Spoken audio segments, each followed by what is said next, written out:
We have to practice and know for ourselves. Studying from scriptures is good, but it cannot solve suffering. Teachers teach that we should let go of greed, hatred, and delusion, but they themselves can't let go of it. Teaching others is easy, but teaching oneself is hard. But this method of mine is not difficult. You don't have to study or learn anything. Being able to read and write or not is of no importance. Everyone can practice, men as well as women, ordained or not ordained. We can all practice. There is only one Dhamma, not many kinds. To say that the Dhamma of a person who keeps 5 precepts is one thing, that the Dhamma of a person who keeps 8 precepts is another thing, the Dhamma of an ordained person is another thing, the Dhamma of a lay person is another thing, the Dhamma of a person who practices insight meditation yet another thing. That is a different matter. That is not what I'm talking about. I say that there is only one Dhamma. Dhamma is to finish lopa, dosa, and moha. Doing this is what virtue and Dhamma are. It says in the scriptures that virtue is the means to eliminate coarse defilements, concentration is the means to eliminate medium defilements, and wisdom is the means to eliminate subtle defilements. But can we really eliminate them? No. Why not? Because we don't do it properly. The word defilement stands for greed, hatred, and delusion, but most of us understand it only as materialistic, that having money, a big house and a smart car is defilement. But in reality, those things are not defilements. They are just things that come from being diligent and knowing how to work, and from knowing how to save and accumulate things. But the defilements that I'm talking about are greed, hatred, delusion, and sorrow. These defilements are not afraid of anyone, not of rich people, not of influential people, not even of monks ordained for a long time, with a title, are they afraid? They enter into everyone's mind. On speaking in another way, we could say that the defilements slap everyone's face. A wealthy person, on being told off a bit, is displeased. This shows that the defilements slap him or her in the face. Or when someone praises him or her, satisfaction arises. This is the defilements slapping his or her face. These defilements are not afraid of anyone at all. They are only afraid of those who are disciples of the Buddha. They are afraid of those who develop the 4 foundations of awareness in the right way. They are ashamed, they don't dare to come close, because that person has the eye to see the Dhamma, the wisdom to see clearly. Of the lay people who have come here today, some people are still young, only 20 to 30 years old. If you develop awareness in the right way, within 2 or 3 years you will go beyond suffering, and during the remaining part of your life, you will just have happiness. Even older people 50 or 60 years old, are the same. Until you die your life will only have happiness. And when you die without suffering. If you still have another 9 or 10 years to live, it will be 9 or 10 years without suffering, with only happiness and coolness of mind. This is the heartwood, the essence of Buddhism. The word Buddha means the one who knows, the awakened one who is joyful with Dhamma. I have shared some of my reflections and understanding. It is a shortcut to practicing Vipassana. It is instantaneous. Having listened, please practice with every breath, no matter where you are, whatever work you are engaged in. You can practice while washing clothes, doing the dishes, sweeping up, or working in the field. Vipassana is wisdom, it is life, it is virtue, it is the Dhamma, it is everything. It is the real life, it is the real Dhamma. May you understand it like this. Summary of the shortcut. I'll give you a few small reflections. 1. To be diligent in developing awareness in all postures, turn the hand up, turn the hand down, raise the hand, lower the hand, walk back and forth, lean to the right and the left, blink the eyes, open the mouth, swallow saliva, breath in and out, fully feeling yourself doing it. This is called having sati. It is equal to throwing sesame seeds into the abyss. When awareness is complete, wisdom arises to really know and see the following matters: rupa, nama, rupa doing, nama doing, rupa disease, nama disease, knowing instability, impermanence and non-selfhood, knowing convention, knowing religion, knowing Buddhism, knowing evil, knowing merit. Really knowing. These are objects to know with real awareness and wisdom. 2. Next, to work with the mind, look at the mind with awareness. Whatever the mind thinks, immediately know it and conquer it. When we immediately know and conquer thought, this is called working with the mind. 3. Do it until you are nimble and swift, until greed, hatred and delusion stop arising. It is the calming and extinguishing of suffering in the mind. This type of suffering we can't chase away as we would chase off a pig, a dog, a duck, or a chicken. We must depend on the development of awareness, and see our minds in order to deal with these types of defilements.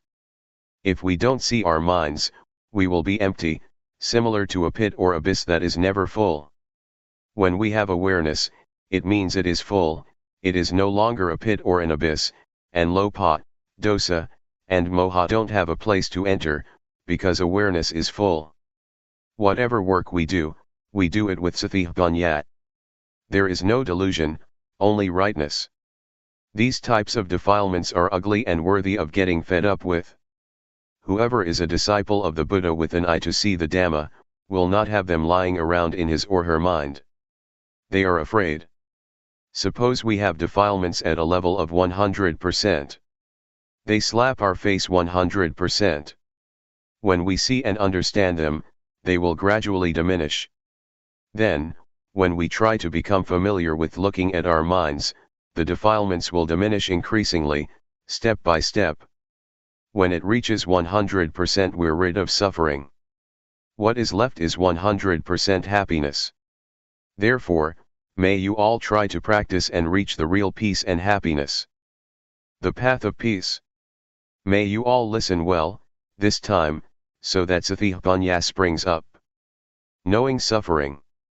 Something we have in common is that we don't want suffering, we hate it. Then how does suffering arise? Suffering arises because we don't know.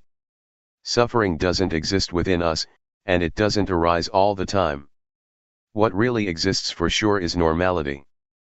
By nature the mind of each person is in a state of normality.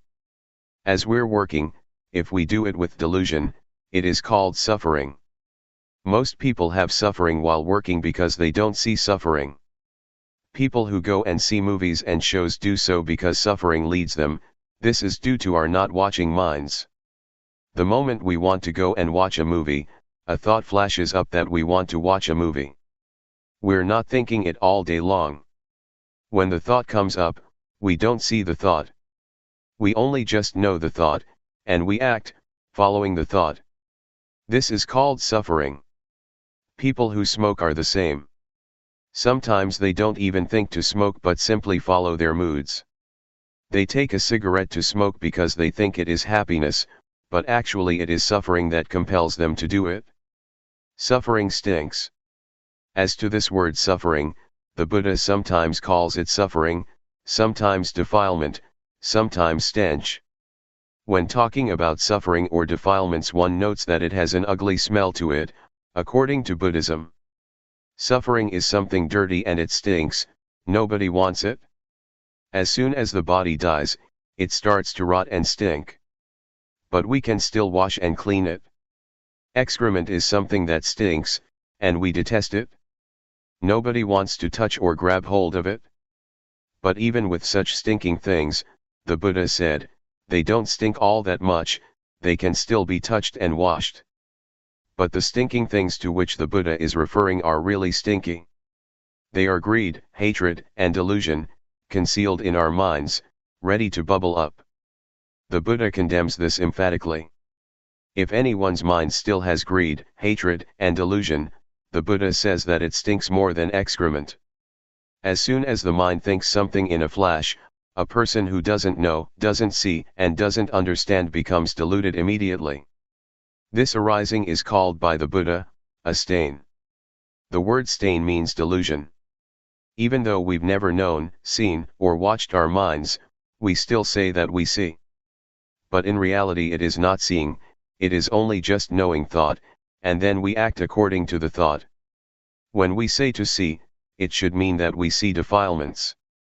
That is, we see that either there is greed, hatred, or delusion mixed up in thought, or there is not. To see like this, we have to practice Dhamma first. Practicing Dhamma. Vipassana.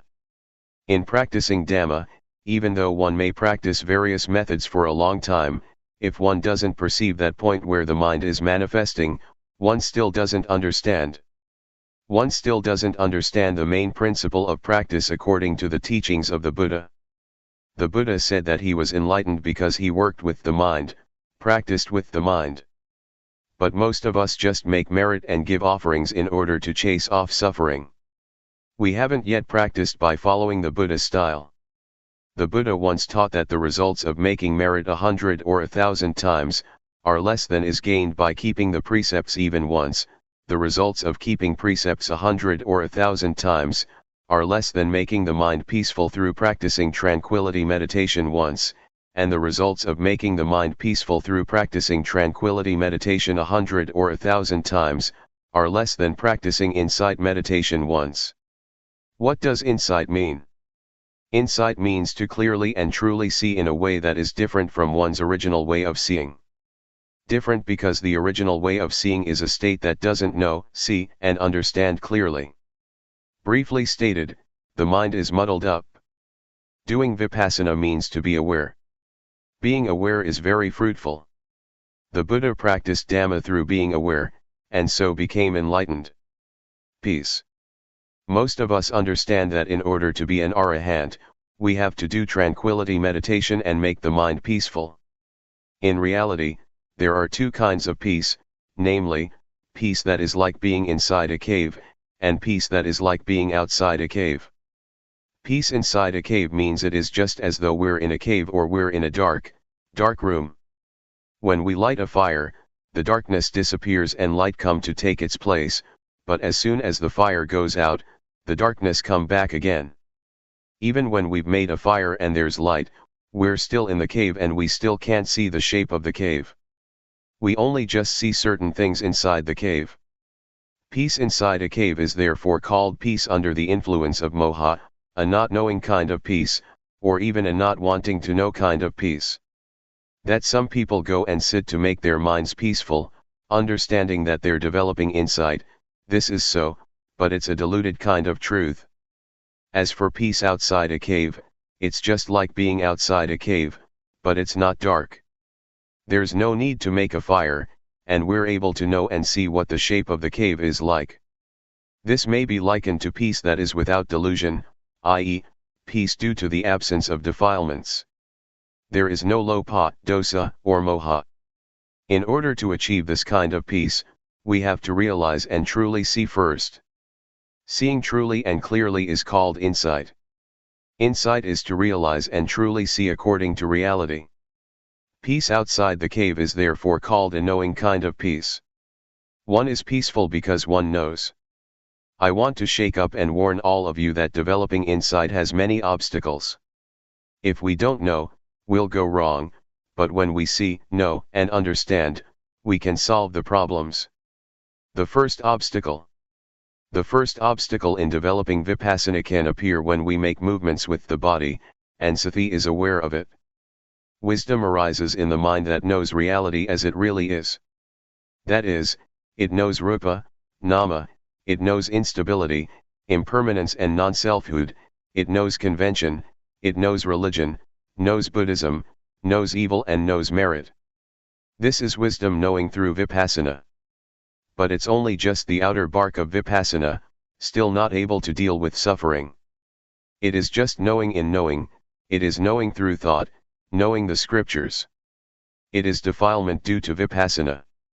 The obstacle is that when this kind of knowledge arises, we get buried in it, a kind of knowledge that is still similar to being inside a cave.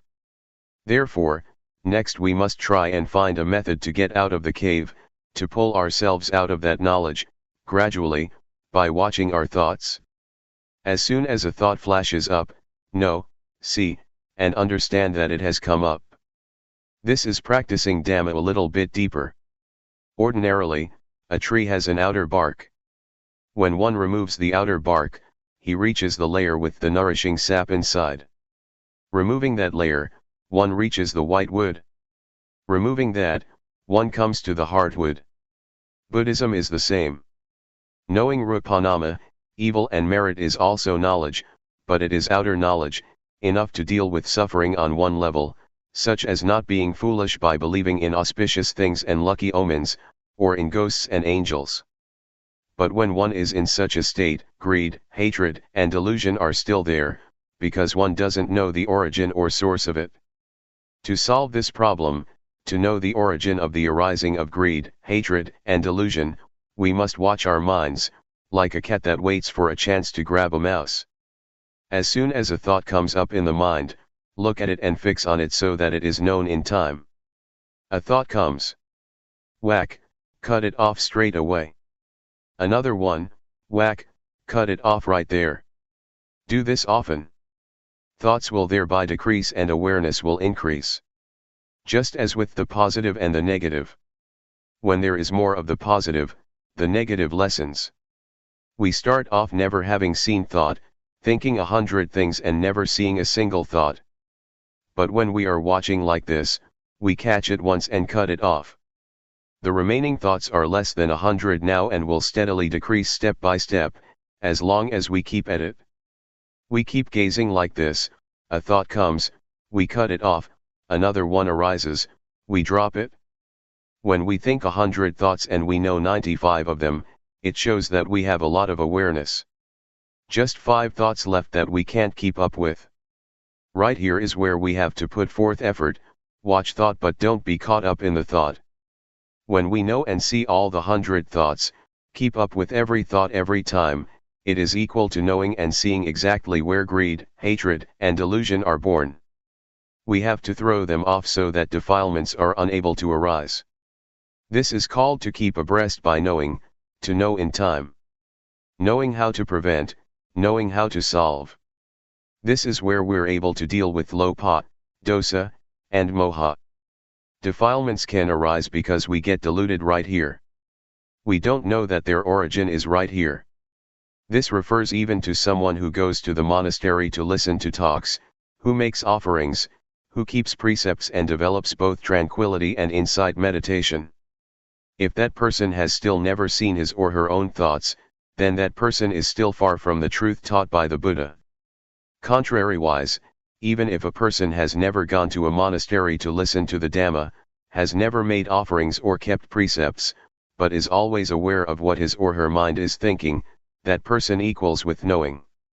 He keeps abreast of thoughts, knows how to prevent, knows how to solve and knows how to conquer every time. That person is close to the truth, the Dhamma taught by the Buddha. Have you ever heard of the Buddha having taught that the Dhamma exists already?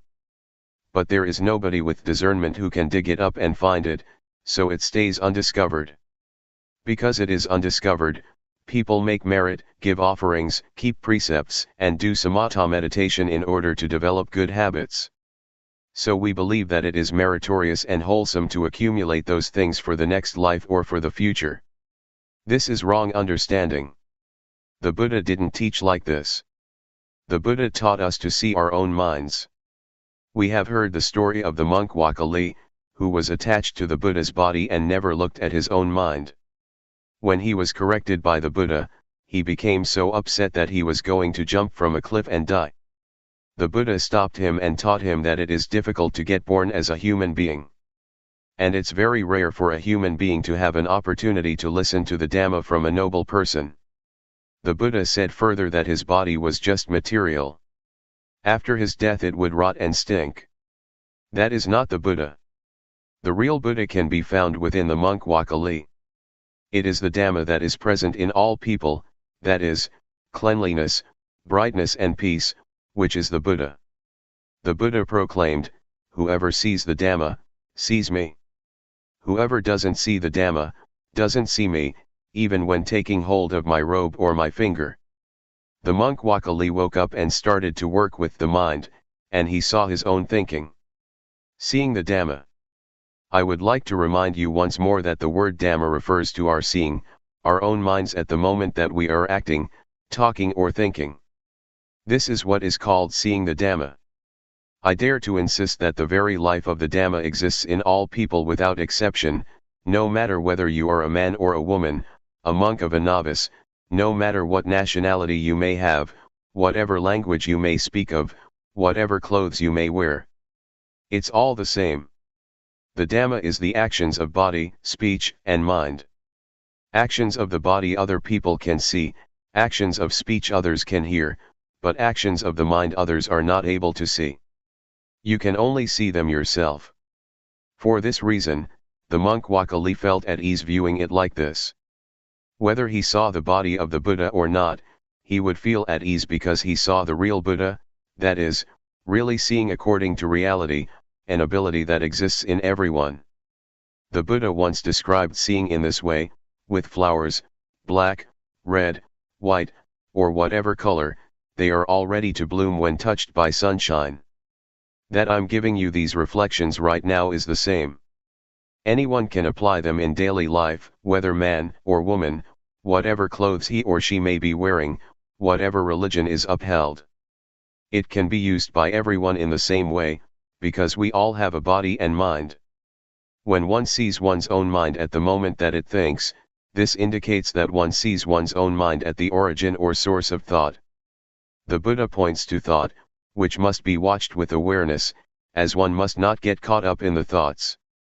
Whoever sees this, he or she is called by the Buddha a flower that is ready to bloom when the sun shines. The word sunshine refers to the teachings of the Buddha that direct us to practice with the mind. Whatever work you do, control your thoughts with awareness. Some people don't do it yet, because they're not interested. But when we are interested, when we are suffering, we must be ready to do it. There are 84,000 teachings in Buddhism. They are not for reciting and for performing ceremonies. That was not the Buddha's intention. The Buddha's teachings have nothing at all to do with superstition. They are to be practiced only in order to solve the suffering of the mind. Some people might agree that without ceremonies and rituals Buddhism can't extinguish suffering. This fails to understand the meaning in the right way.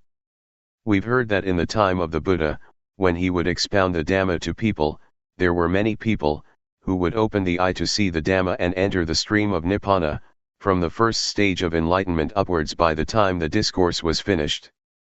They didn't have to perform rites and rituals other than working with the mind, as the Buddha indicated. Wherever we explain the Dhamma, if we don't make this point, our words are a stain. Why are they a stain? They are a stain because we don't indicate the way that people who are interested in the Dhamma must practice, in order to free oneself from suffering and defilements. And they are a stain because we thereby abandon these effective teachings. Therefore, may you all try to understand this point without fail. If we don't practice according to this important teaching, then we fail to understand the teaching of the Buddha. The second obstacle. The second obstacle in developing insight is that when we begin to understand and see this point, we are able to destroy greed, hatred, and delusion to some extent, but at the same time, joy is lying concealed within it. The Buddha says this is still not right. Joy is darkness, but it is white darkness. Joy is due to our satisfaction and pride that we can do it. White darkness is frightening because it is hard to see. Black darkness is easy to see because it is dark. Being caught up in joy is to see wrong as right, because as soon as we can destroy some defilements, we don't watch at the point where the defilements are destroyed, but we get sucked into the point where joy arises. Therefore joy is an obstacle in attaining higher stages to Nibbana. Being caught up in joy is equal to being caught up in thinking. A thought comes up and we get caught up in the thought, so we don't see the thought. When we get caught up in joy, we don't see joy, and we're just content with joy. Because of this, the Buddha teaches us to pull ourselves out of the thought that we're thinking, to stand outside of it. Then we will see our thoughts.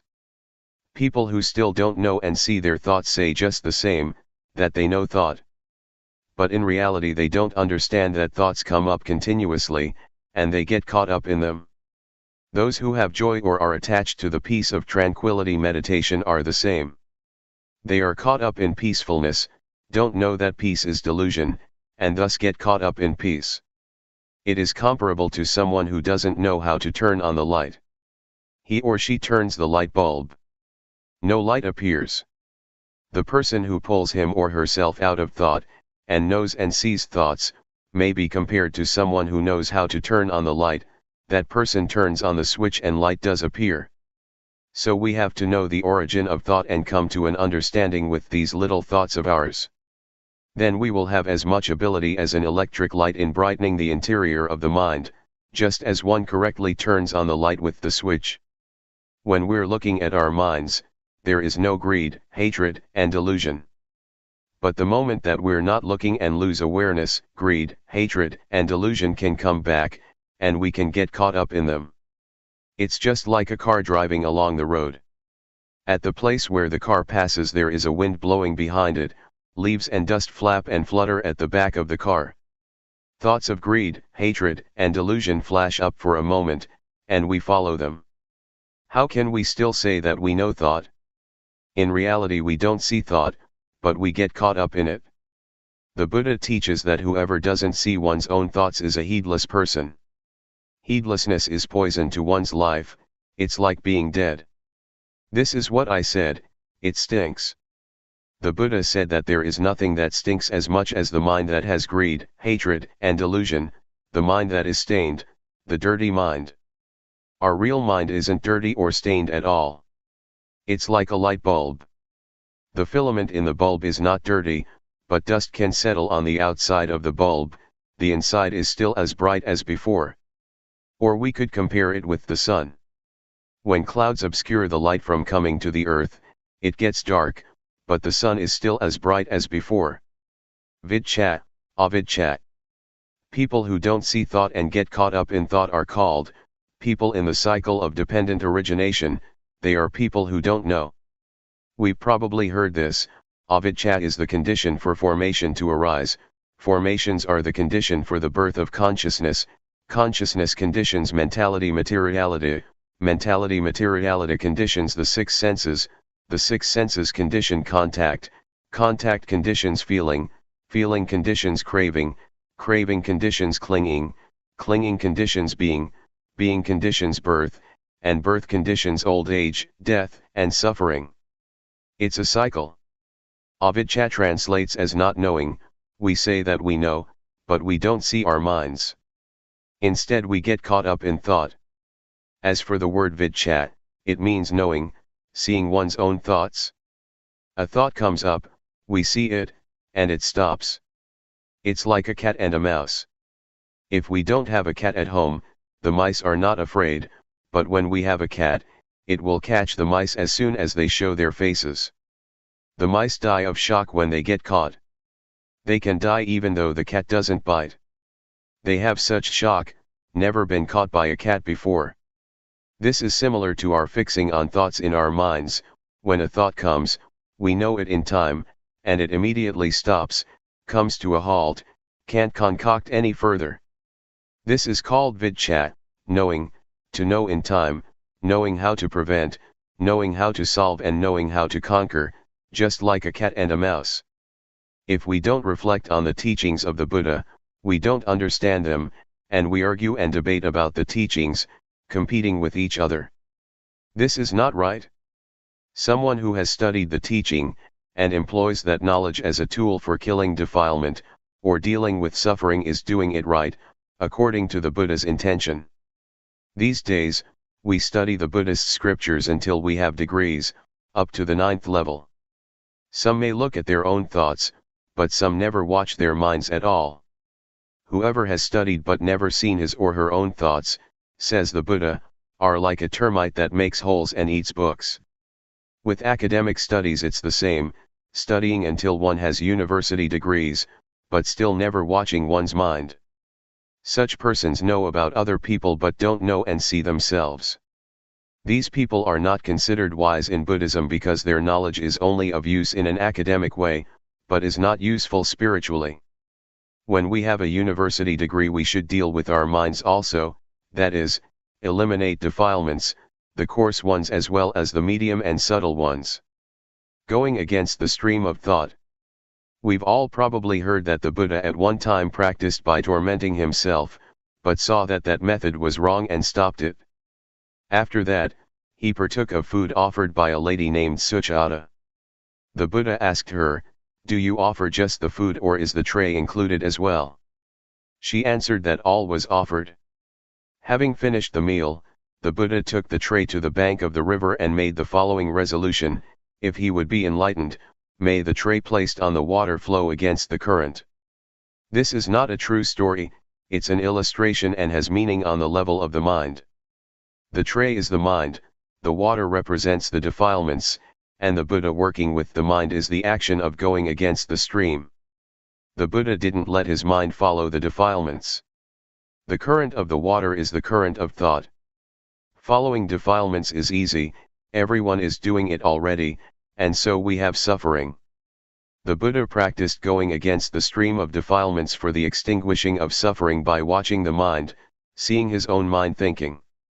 As soon as a thought would come up and there was desire to follow what the eye saw, the ear heard, the nose smelled, the tongue tasted, or the body felt, the Buddha saw those thoughts as defilements. He practiced going against the current of thought, not following the thoughts, which want things. Practicing like this, knowledge arose in him and he was enlightened. The thing that the Buddha points out to us to practice is to know thought with awareness, looking at our own minds. Whatever thought comes up, we should know and understand it, so that the thought does not proliferate further. When thought flashes up, we watch it with awareness, and the thought stops by itself. In practicing Dhamma, the thing to be careful about is the knowledge that knows things outside of ourselves. This kind of knowledge is defilement due to Vipassana. When we have such knowledge, it gives rise to gladness and joy. Joy is called white darkness. It is wrong knowing. Don't get attached to joy. Continuing the practice to the end, until we clearly see our thoughts, their origin, and their source, we come at last to the state of arising, passing. It is a break-off, a final exhaustion. I've compared it many times with a rope, tightly tied on both sides and being cut in the middle with a knife. The rope breaks, one cannot pull it together again, that is, one can't use it anymore. The 12 senses are similar, on seeing a form with the eye, on hearing a sound with the ear, etc., let there only just be seeing and hearing and so on. Don't concoct it into beautiful or ugly, good or bad, pleasing or displeasing sound, the sound of a woman, the sound of a man, etc. Just simply see or hear neutrally. But these are still mere words.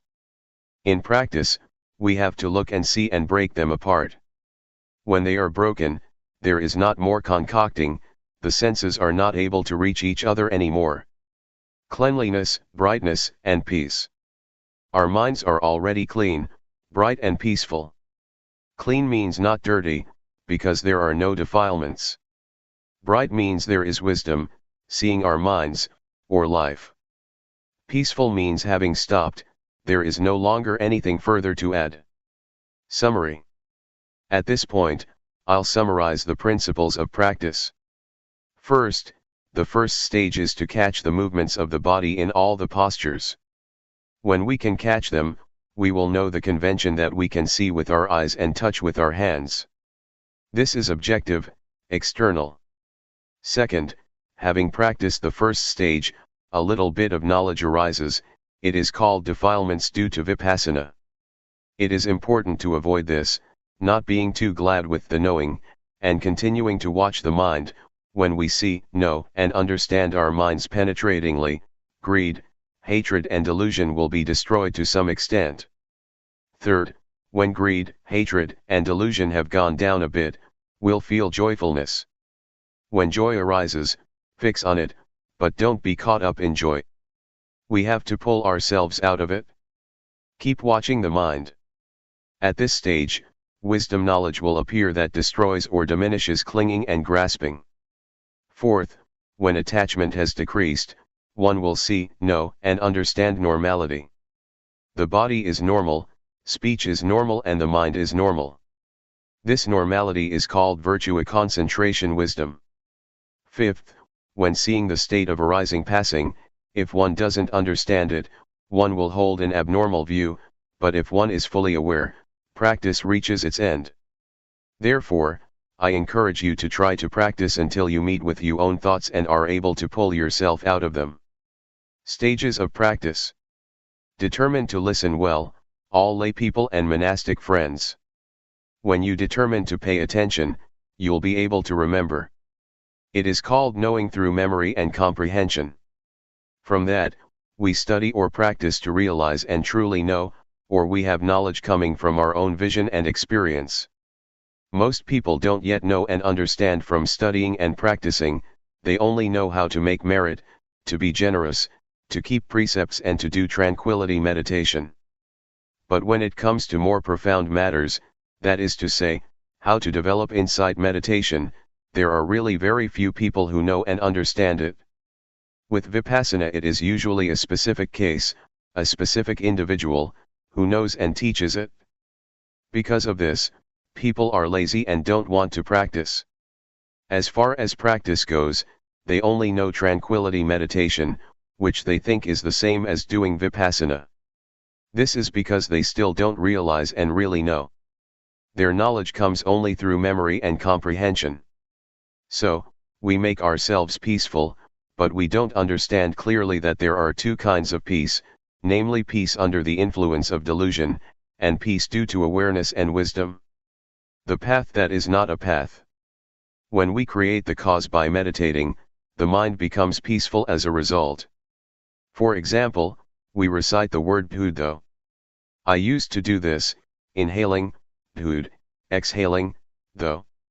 While doing walking meditation one recites Buddho with every step, walking in accordance with the breathing. These things create peace because it is done slowly.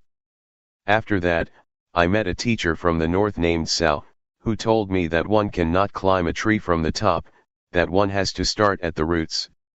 He taught me to count 1, 2, 3, until 10, and back again 10, 9, 8, until 1. He said this is beginning at the beginning. This is another way of following the breath, inhaling say 1. Exhaling say 2, etc., the only difference being the words you use. Seeing the Dhamma. Seeing the Dhamma. In practicing Dhamma our views or intentions may not be the same, therefore the practice and the results of practice are not the same. Instead of talking about the differences in practice, I'll talk about seeing the Dhamma.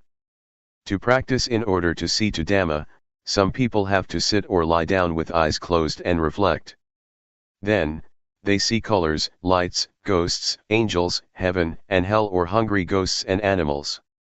This kind of seeing is fantasy or illusion, one thinks and then sees it.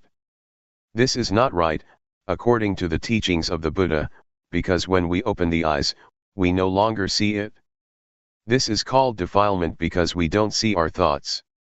The mind thinks but we don't see it, letting defilements deceive us or, one could say, letting them slap our face. This is not seeing the Dhamma. Seeing the Dhamma with awareness and wisdom, from really having developed insight, is the opposite. We must see ourselves, see materiality and mentality, comprehend rupa and nama. This is really seeing ourselves. We really see with open eyes, we see as we're acting, speaking, thinking, and doing various jobs. This is called seeing the Dhamma. The Dhamma is something that we have to see at the moment that we're doing good and doing evil, or neither good nor evil. To see the Dhamma with awareness and wisdom is to see like this. On seeing, one must be sure, the object of the seeing can't change into something else. This is really seeing the Dhamma. That's why I say that they are opposites, one is seeing an illusion, another is seeing with awareness and wisdom. In the past, I used to understand that it was as I just described, but when I really understood Dhamma, according to the teachings of the Buddha, I saw that that was wrong. We have to see ourselves in order to see the Dhamma. To see other things is defilement. Some teachers say that is seeing the Dhamma, that one has this and that knowledge. These are people who still do not understand. They create things with thought, it's not anything real. If it is real, one must really see oneself. Sitting we see, lying down we see, walking we see, wherever we come and go we see ourselves. This is called really seeing, seeing the Dhamma. To see the external, rupa, nama, is called seeing the bark of the Dhamma. To see with awareness ourselves acting, speaking, and thinking is to see on a deeper level. And to see, know, and understand thoughts arising is to see even more deeply. When seeing ourselves acting, talking, and thinking, something bad arises, we must conquer it. We don't act on it, we don't follow that low impulse. The Buddha said that low thoughts are defilements, they are suffering, they are forms of greed, hatred, or delusion. And when they are greed, hatred, or delusion, they will lead to suffering. Before we get angry or make a mistake, we don't see ourselves. We don't see our mind that is thinking. But when we do see ourselves as we're getting angry, we know that we're getting angry, and don't have to get angry. When we see our minds thinking like this, it stops. The Buddha calls this seeing, knowing, and understanding. Really seeing the Dhamma. To see the Dhamma, we must see the kind of Dhamma that the Buddha saw. We've heard that the Buddha went to study and practice Dhamma. Therefore we know that the Dhamma existed already before the Buddha. To exist already means that when we are born we already have rupa and nama, or a body and mind. This mind of ours is there already. But we never look at it, we look somewhere else. We watch other people doing good and bad. We criticize others. That's how it is. That's why I say that people don't see themselves. Some people, having been born, up to age 9 or 10, or even 100, until death, never watch materiality and mentality, never look at their own minds even once. Having been born a human being thus doesn't have any value. We can call it taking a loss in being born human. Some people watch themselves, once or twice perhaps before they die. So in coming together here, or coming to train ourselves, we must try to look at our mind. If we see our mind as it is thinking, even a little, on some occasions, we will develop the strength and ability to produce light inside our mind. Before this, our mind was dark and blind, but when we come to understand, and to see little by little, we're able to chase away the darkness or delusion. Darkness, here, does not mean the same as traveling without light. It's not like that. This darkness refers to our not seeing our own mind. In reality our mind, everyone's mind, is already clean, bright, and peaceful.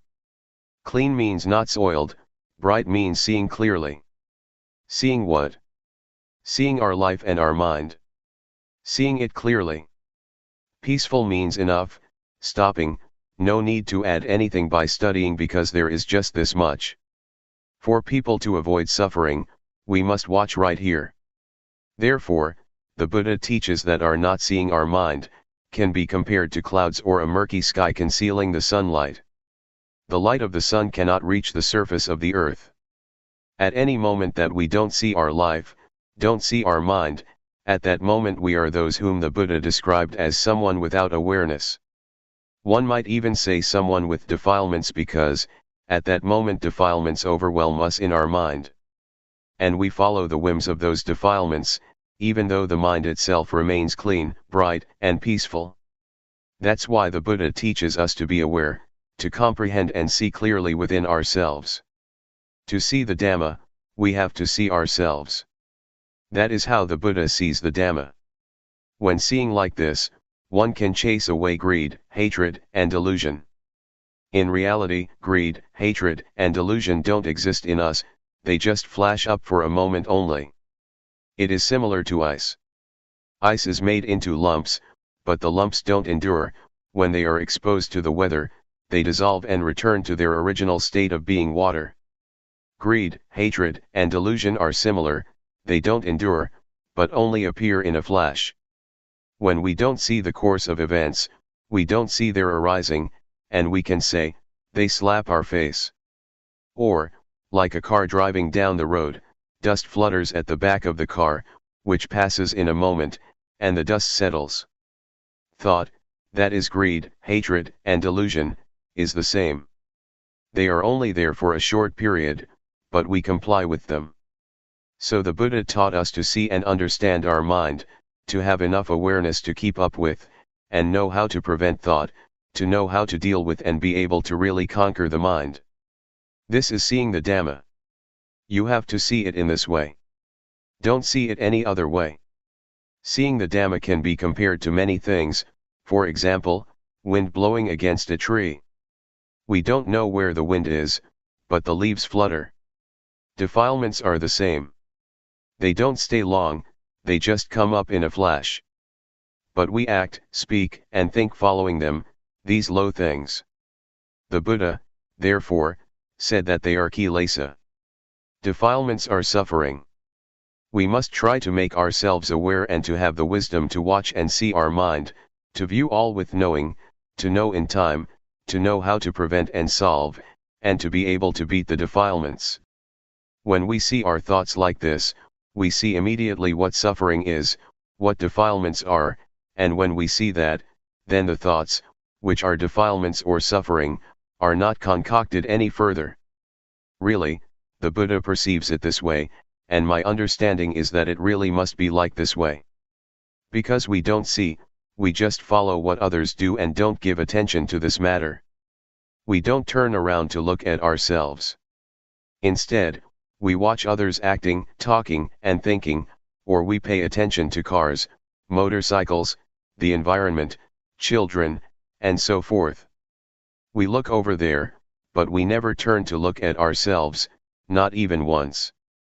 When we don't look at ourselves, we forget ourselves, we get deluded just looking at others. The Buddha calls people like that someone with defilements or cankers. The word canker can be used to refer to defilement. We have come together to train in insight.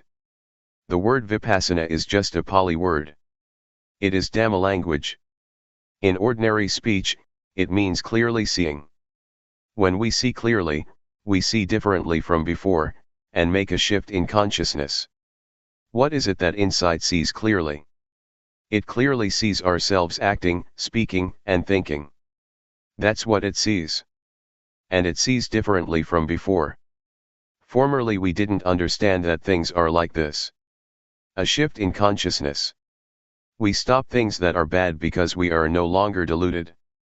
In the past we used to revere ghosts and angels, gamble, drink alcohol, take various kinds of drugs, go out at night to watch shows and so forth.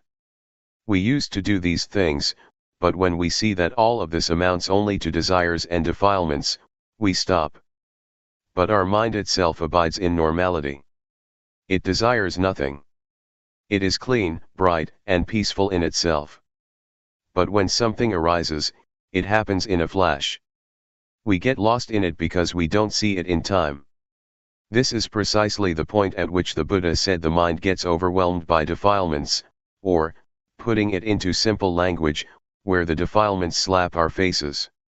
When the defilements slap our face, we have to do as they say because we can't beat them, they are the boss.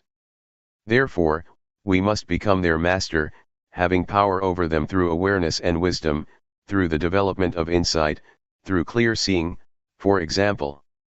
When we can see like this, defilements cannot come close, cannot arise, because we see the defilements now. In order to see like this, we must practice in the right way, we must comprehend the origin of thought. It compares with someone who wants to have the light on, but doesn't know how to go about it. That person doesn't know the source that makes the light appear. He has seen light coming from the bulb, so he turns and twists at the bulb. He may continue with that action until he dies, but no light is going to appear because he's not doing things as they should be done. He doesn't know the starting point of the light. But someone who is smart, who knows the real source of the light, won't take hold of the light bulb. He'll just turn the switch, and the light appears at the bulb.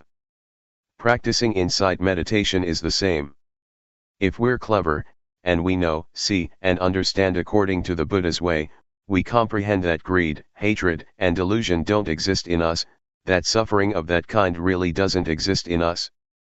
Though we don't know the method, we want to deal with that kind of suffering. We want to find a solution for greed, hatred, and delusion. We want to chase it away.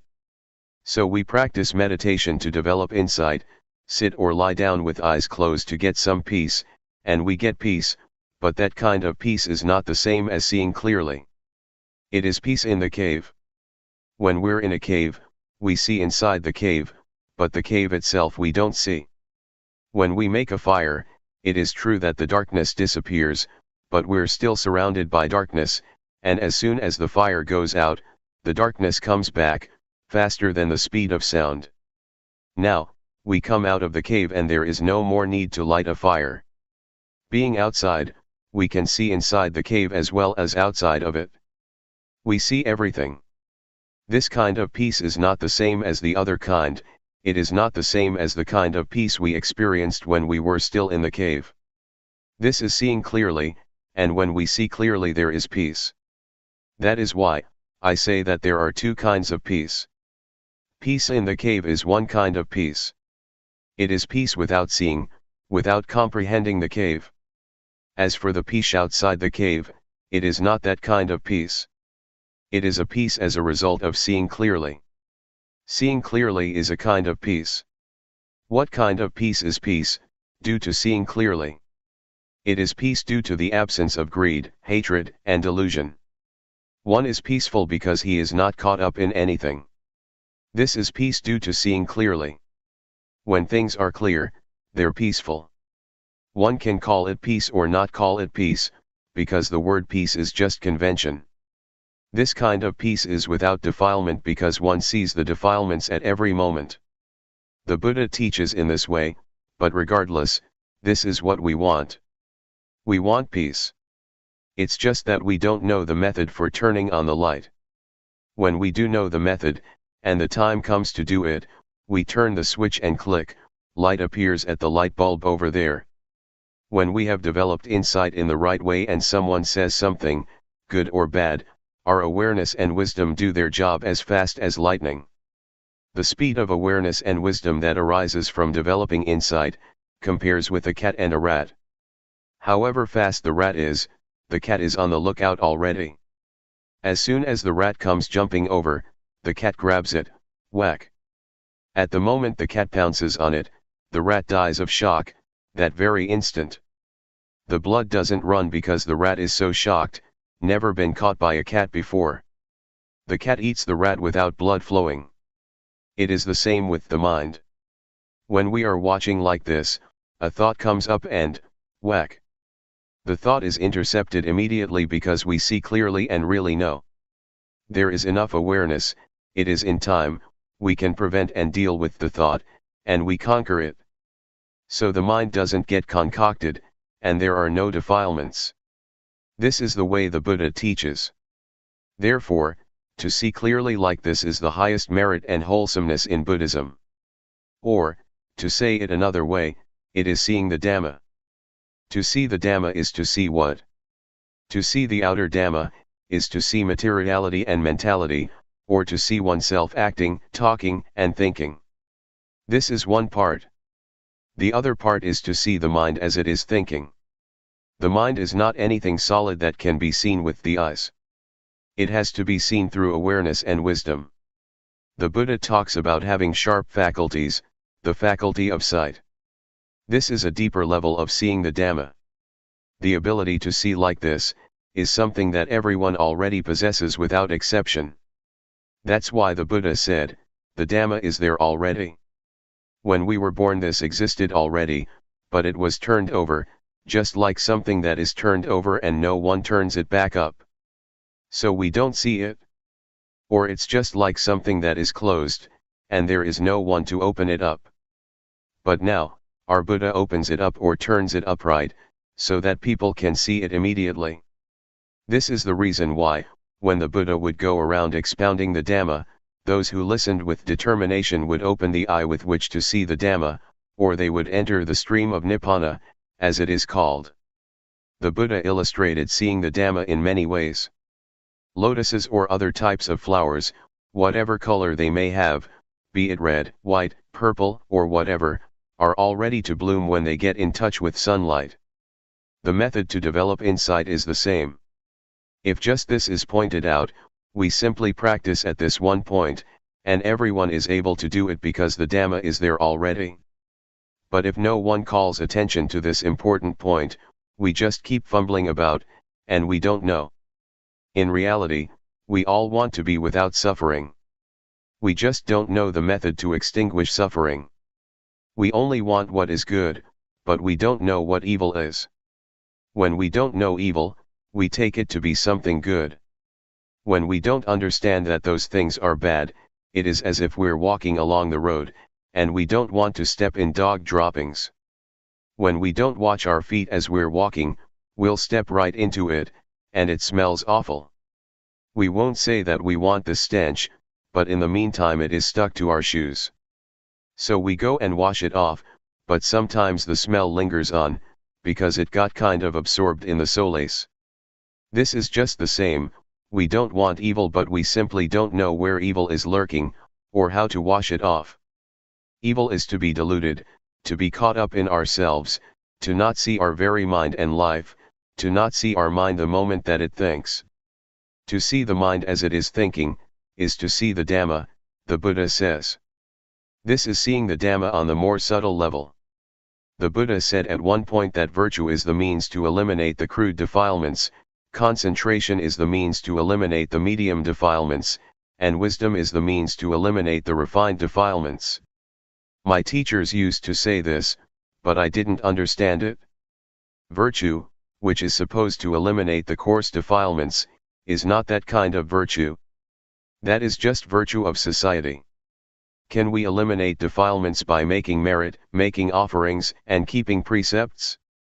It is meritorious, but it still can't deal with defilements. We have all made merit, made offerings, and kept precepts. That is just virtuous conduct, but that's not what I'm talking about. I'm referring to the practice of Dhamma. The practice of Dhamma and virtuous conduct are different. The latter is merit, and it is wholesome, but it can't deal with defilements. So it's just a matter to do with society. The way to make merit, make offerings, and keep precepts still differs from neighborhood to neighborhood, from village to village, from district to district, and from province to province. Because it is still an affair of society. It is a matter of views and opinions, that is not yet the Dhamma. One does whatever one wants to do. One does things according to one's opinions and desires, doing things out of greed, like being in a cave. We see it in the dark, depending on candles, lit temporarily only. As we're making merit, we feel slightly happy. Like a lump of ice, it only stays in a solid state for a short time.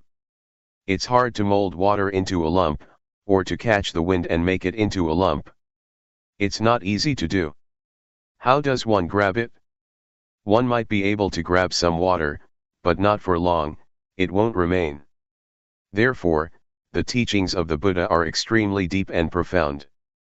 Only people with little dust in their eyes, or people who are determined and interested to use his teachings in practice, as the way to do something about suffering, can understand it. But if we don't want those teachings and we're not interested in using them to do something about suffering, then the teachings of the Buddha are hard to understand, hard to figure out, because we don't look at ourselves. We don't see ourselves. Ordinary people can only understand things that are solid, objects that can be seen with the eyes and touched with the hands. But on a deeper level, that is to say on the level of the mind, on the level of our life, we've never looked and never seen. But when we see and understand, we see something supreme and marvelous. Marvelous means something that we've never had, seen, or known to be like this. When we see, know, and understand, we disseminate the teaching of the Buddha that we have practiced, so that people who don't yet know, may know, people who don't yet see, may see, and people who don't yet understand, may understand. As for the people who are not yet interested in such talk, the Buddha said to just leave them, let them go. You can't get everyone to accept it. The Buddha was the same. When he was still alive, he taught, according to his vision, knowledge, and understanding. As he saw and understood things, he would explain them. And we are the same, we must try to revive the teachings of the Buddha and spread them.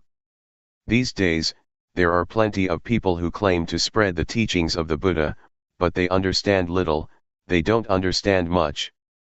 Some people snatch teachings about ghosts and spread them, and then they claim that they are the teachings of the Buddha.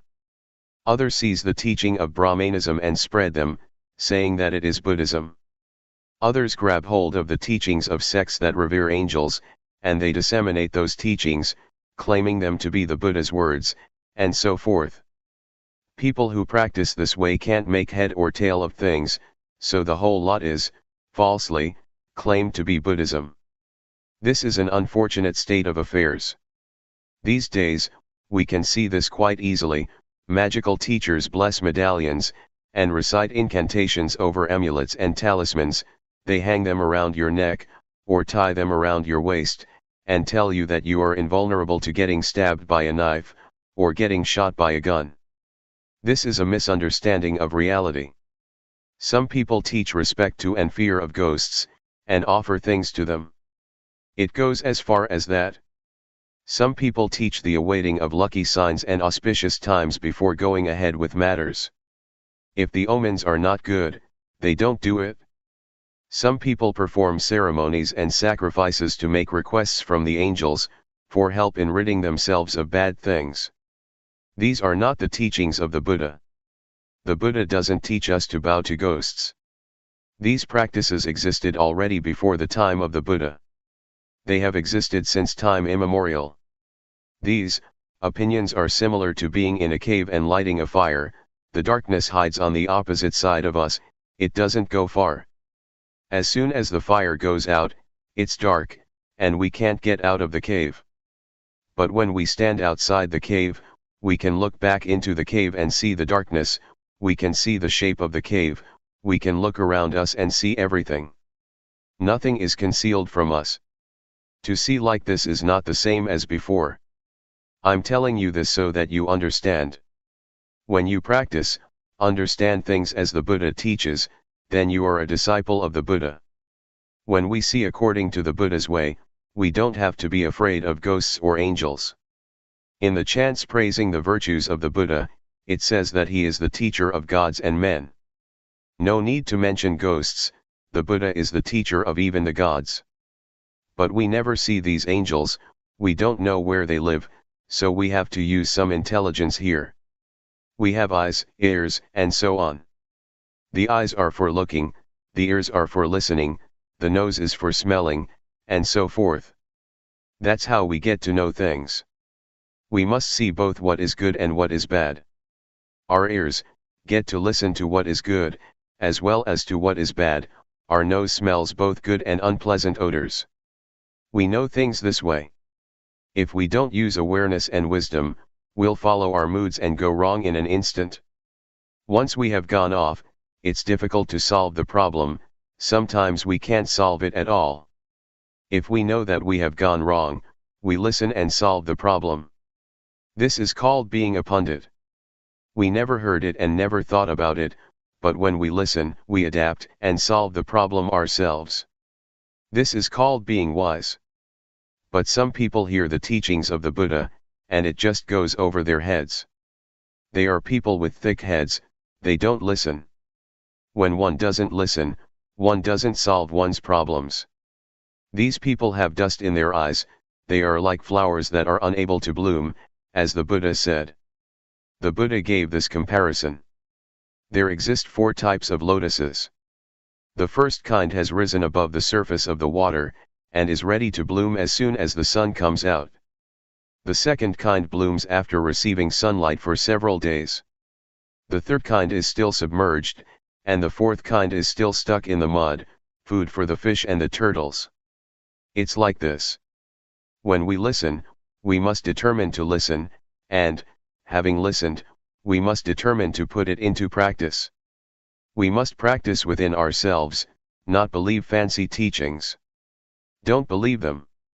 Like guns that won't shoot, and knives that won't cut. The Buddha teaches with awareness and wisdom. He doesn't teach in that style. Have you observed it, these days, that in Thailand we have more problems because of the incantations? When we have amulets and medallions, we go and steal, rob, kill, drink and gamble, thinking that we are invulnerable. The Buddha says that this is wrong. Fools come into being in this way. Don't go and mess with them, don't have anything to do with them. Instead of blessing medallions, better to bless yourself to be awake. Those incantations are just fantasy, they are for people without eyes, ears, and a nose. It is wrong teaching. Even monks still teach it, until someone gets killed, and people scramble for the medallions, as we can read in the newspaper sometimes. When someone has gone wrong, how can he or she practice rightly? The Buddha affirmed, we are told, that whether Buddhism flourishes or degenerates depends upon the four types of Buddhists, i.e., bhikkhus, bhikkhunis, male and female monks, laymen and laywomen. If there is progress, it is because they listen and understand and practice correctly in accordance with the teachings of the Buddha. Buddhism should prosper and be safe in the future. But if it degenerates or disappears, it must be because of the four types of Buddhists. If they have not listened properly, remembered wrongly, and practiced in the wrong way, degeneration and destruction must follow. But the teachings of the Buddha prosper in themselves. Whoever practices accordingly makes progress and is safe. Every time we make merit, we invite monks to come and chant. The monks chant, but they chant in Pali, so we don't understand. When we don't understand, what is sacred or auspicious about it? It is not so, because we don't understand. It's only auspicious when we understand that it is sacred and auspicious. The monks chant, Namo, Thassa, Bhagavato, Arahato, Samma Sambuddhassa, and then, Bhutang, Dhammang, Sangkhang, etc. This is supposed to be wholesome, but it is chanted in Pali, and we don't understand it. It is actually wholesome, but it is in Pali, so we should translate it in order that we understand. Is it sacred to chant Namo Thassa? Can we bless anything that way? No. First, it has to be translated. Namo Thassa, Bhagavato means, homage to the Blessed One, Arahato means, one who is far from defilements, from enemies, far from danger, Samma Sambuddhassa, the Buddha sees like that, know like that. That's what we hear, so we should practice like that, according to the teachings of the Buddha, so we can be taken to be one who practices, following the Buddha. When people are shooting each other, stabbing each other, getting drunk or gambling, don't go close. This is being far from defilements. The defilements want to go, we must stay far away.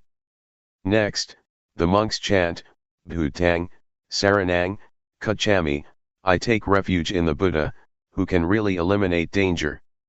If we have confidence in the teachings of the Buddha, we can really eliminate suffering and danger. Dhammang, Saranang, Kachami, I take refuge in the Dhamma, which can really eliminate danger, it is true. If we have confidence in the teachings of the Buddha, we can really eliminate danger. Sangkhang, Saranang, Kachami, I take refuge in the Sangha, which can really eliminate danger. But the trouble is that we don't have confidence. And so, we can't eliminate danger. To say that we don't have confidence is not quite correct. We don't understand. We don't comprehend. We don't know whether the monks who chant can eliminate danger or not. Maybe they don't understand either, because they don't talk about themselves. And so, we practice along, without comprehending. After that, the monks chant, Yojak Kuma, Mohammalah Bagadto, which means, the Noble One has the sight of wisdom, and has removed the stain of delusion. Delusion is to be caught up in something. To remove delusion is to remove identification with things. Samanwaputto Sukhatho Awimutto, when delusion has been removed, one is a well-gone one, that is, one goes well, one comes well, one doesn't stumble into things or fall into a ditch. One follows the clear path, namely, we get out of the cave. To be out of the cave means to be beyond thought. If we live in a cave, we're not willing to come out of it, so we don't see the cave. We never see our own thoughts, even once. From birth to death we never see our own thoughts. Some people say they know and see thought, but they don't see it, because they see and know it within the cave, so they are under the power of defilements. They can't eliminate delusion. The teachings of the Buddha are for really seeing, for really knowing. If we don't see and know, our practice is faulty. Therefore, making merit, making offerings and keeping precepts, if we do it right, really is merit, is wholesome, it is virtuous and is Dhamma. But if it is done wrongly, it's not merit, it's not virtuous, nor is it Dhamma, and one doesn't get merit or anything wholesome. That's the way it is. Then the monks chant, Asavanajjapalanang, Bhuntathananjasavanat. This is the Pali language. We don't understand it, but we think it is holy and is able to chase off ghosts, bad luck and misfortune. That's true, actually, if we understand it. Without understanding, it can't chase away anything. Asavanajjapalanang means we don't associate with fools, we won't mess with them, we won't have anything to do with them, we won't believe what they say. For example, people who drink booze, gamble, take drugs, quarrel and argue, using weapons, are these people fools or are they wise? The Buddha says they are fools, don't associate with them. Bhuntathananjasavanat, we respect things that are useful, we don't revere ghosts, we don't beseech ghosts. What are ghosts? A ghost is someone who does evil, speaks evil, and thinks evil. People who are foul-mouthed we call demons. Don't mess with that kind of people. People who do good, speak nicely and think in good ways, they are just like angels. A good heart, just like the Dhamma. That's what we say where I come from. It is convention, these words, but it is true too. The Buddha teaches like this. So when we venerate people with virtuous qualities, we don't do anything wrong and we don't speak improperly. This is what is meant by Pochajakpoachanayanang, a Thummangkalamuthamang. This is auspicious for us, it is auspicious to obey the teachings of the Buddha. Just as monks coming to chant is not auspicious in itself, it is not right when we don't understand. Going deeper, the real fool, or the inner fool, is delusion, and the internal wise one is awareness wisdom, the quality of knowing. Really comprehend this. That we're developing insight is in order to see clearly. Seeing clearly and, that type of, peace, are two different things. If we don't feel our minds thinking, we still don't understand the teachings of the Buddha deeply enough, even though we may be making merit, offering things, observing precepts, developing tranquility meditation, and even developing insight meditation. People may say that they are meditating, but it is still not considered to be profound knowledge. That is how I understand it. Even though someone may never have entered a monastery, never listened to a Dhamma talk, never observed the precepts, if that person feels his or her mind thinking and realizes it, that individual has come close to the Buddha. Or one might say that he or she abides with the Buddha. Have you ever heard that the Buddha said, "Whoever sees the Dhamma sees me, whoever doesn't see the Dhamma, doesn't see me"? Even though taking hold of a corner of my robe or of my finger, he doesn't see me? Don't think that seeing the Dhamma means to see colors, lights, crystal balls, or ghosts, angels, heaven and hell. That is just fantasy. It's not the Dhamma. To see the Dhamma, we have to see ourselves acting, speaking, and thinking. That's one part of it. Another, deeper part is to see the mind as it is thinking. This pacifies greed, hatred, and delusion. But if one listens properly and puts them into use, they are not too deep. Insight can be developed easily by our studying and developing awareness. The Buddha teaches that developing awareness has great benefit.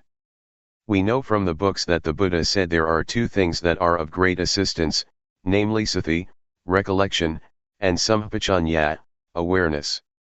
Teachers tell us to recollect before acting, speaking and thinking, and to be aware while acting, speaking and thinking. These are still mere words, the person who utters them might still not comprehend, or it may be that he or she might, in fact, know. We are not aware of whether that teacher does or not, because he or she doesn't say so. How do we practice with this? In addition to knowing the words, we must know the method of practice. It's not just a matter of learning how to talk, being able to tell others. Being able to talk is not the same as practice. In practice, we really have to practice, we have to train. Suppose we have an iron ingot for making a knife. Can we cut anything with it? No, it is still a bar of iron. We have to melt it first and make that knife, or an axe, or a hoe out of it, before we can use it according to its function. To practice insight, we develop awareness in this fashion, and we will know according to the function and law of nature. If we don't know how the method works, we'll use it in the wrong way, straight off.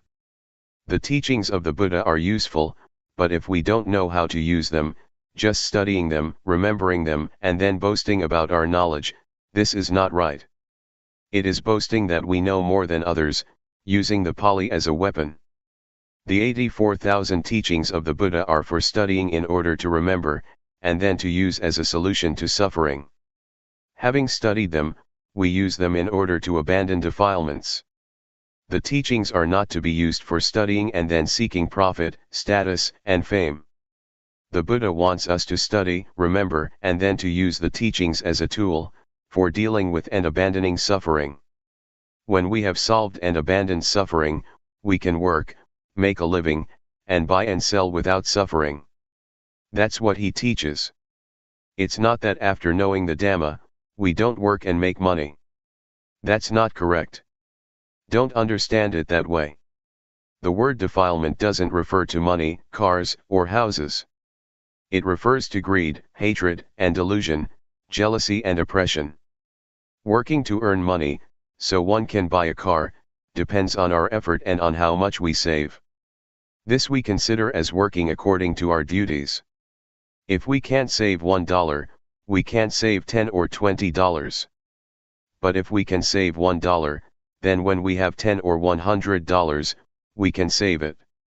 The Buddha teaches us to save and to work according to duty. Parents as well as children do their duties.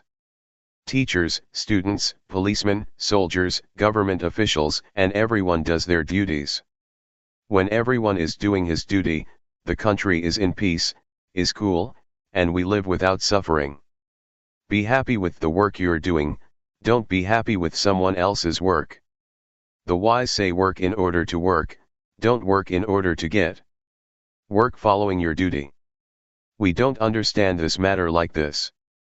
Whatever work we do we just want to get. It is like this, it is working for the defilements. The defilements want to get. They command us, and we suffer, because we are forced by defilements. When we have some project and we can't carry it out, we're disappointed, we suffer. This is because we don't work according to duty, we don't know how to work in order to work. So don't think like that, but follow your duty. Suppose we come and stay here. We come to develop insight. We have to do it, whether we know or not. We have to listen to the teacher. When the teacher says to do walking meditation, we should do it. We walk in order to build up awareness, feel these little movements. We know in full awareness the movements of the body, turning the hand up and down, raising and lowering the arm, walking back and forth, leaning to the right and the left, bending and raising the head, blinking the eyes, opening the mouth, swallowing saliva, breathing in and out, etc. This is called being aware. Train in awareness. See, know, and understand. Get familiar with awareness. When the mind thinks, be ready, waiting for it with awareness, just like a cat and a rat. The mind thinks. We know, see, and understand, and the thoughts come to a halt, right away. When thought ceases, it is not concocted further.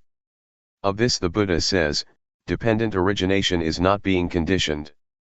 The Buddha explains through dependent origination that avidya is the condition for the arising of formations. Formations are the conditions for the birth of consciousness, consciousness conditions mentality materiality, namarupa give rise to the six senses, the six senses concoct contact, contact is the ground for feeling to arise, and it goes on until it turns to sorrow, lamentation, pain, grief, and despair. That's how it goes. Now, we see thought. We see, know, and understand. Thought stops and so there is no avidya. There is no avidya because we see and know.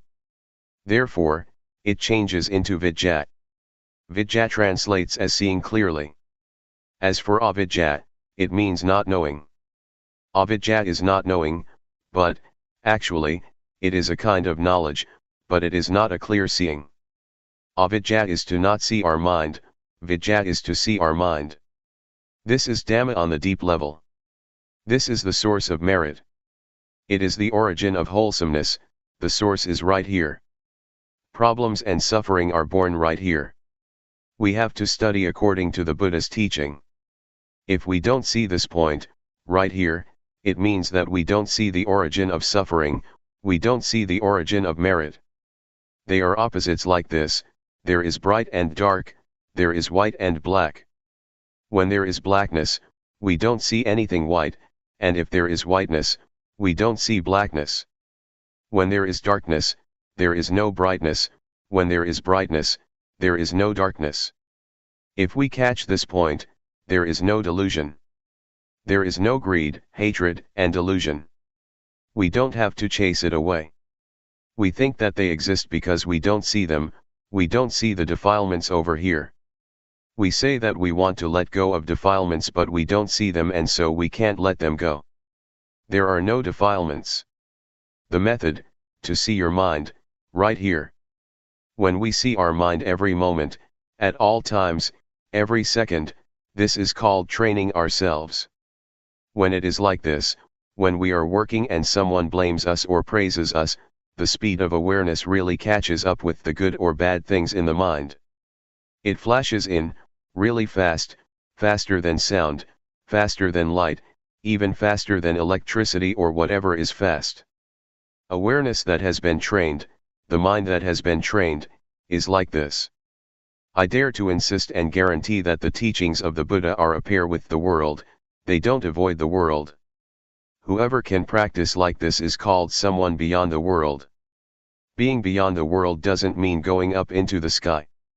Being beyond the world means to be above the objects of the mind, beyond suffering. When it is finished, there is nothing that can proliferate anymore. It is as we chant, we sung Karaka Thang Jit Thang, the mind has reached the state that cannot be concocted anymore. That's what it's like. Supplement. Biography of Luangpor Teean. Birth. Luangpor was born in the village Bohom, Chiang Khon District, Ley Province, on Tuesday, the 5th of September 1911. The name of his father was Jean, his mother's name Soam, and his family name is Intapu. Luangpor's real name was Pun Intapu. The reason that he is known as Luangpor Teean, is that in the vicinity where he lived, it was the custom to call someone according to the name of his firstborn child. Luangpor's first son was named Teean, so relatives and friends called him, Por Teean, father of Teean. His wife's name was Ham, and she was called Mae Teean, mother of Teean. Luangpor had 5 brothers and sisters, 4 brothers, namely Sai, Pui, Huan, and Pon, and 1 sister, named Wuan. His sister, now called Aunt Num, is the only sibling still alive. The others have all passed away. Childhood. Luangpor's childhood was pretty much the same as that of other children who live out in the countryside, far from civilization. On waking up in the morning, he would help his parents with working in the fields and looking after the cows and buffaloes. In the evening, he would herd them back home. Luangpor said that he never had a chance to study in a school because there was no school around where he lived. To study, one had to travel to a more developed area, and communication at that time was not yet convenient. So Luangpor was not able to travel to a school far away from his village. Luangpor said that in the area where he lived, there was virtually no material development. He had never seen a train, a car, an airplane, or even a bicycle. Novice ordination. When Luangpor was about 10 years old, his uncle, who was a monk and had been studying in Hubon Ratchathani province, came to ask the boy's parents to let him be ordained as a novice, so that he could assist and serve the uncle. The name of the uncle monk was Yakupong Junsuk, who had been ordained since he was very young, and he stayed in the robes. Before Luangpor was ordained as a novice, he used to go to the local monastery where his uncle stayed, every morning and evening. This monastery was called Wat Pu, or Wat Bun Pot Kiri, and it was located not far from his home. Before going to the fields, Luangpor would take food and flowers to his uncle and pay respects, and in the evening, after hauling water from the stream, he would return to the monastery. After his ordination as a novice, his uncle taught him to do the morning and evening chanting and how to request precepts, and he would give the boy a Dhamma talk. The monk also taught him about lucky signs and how to practice meditation, including walking meditation.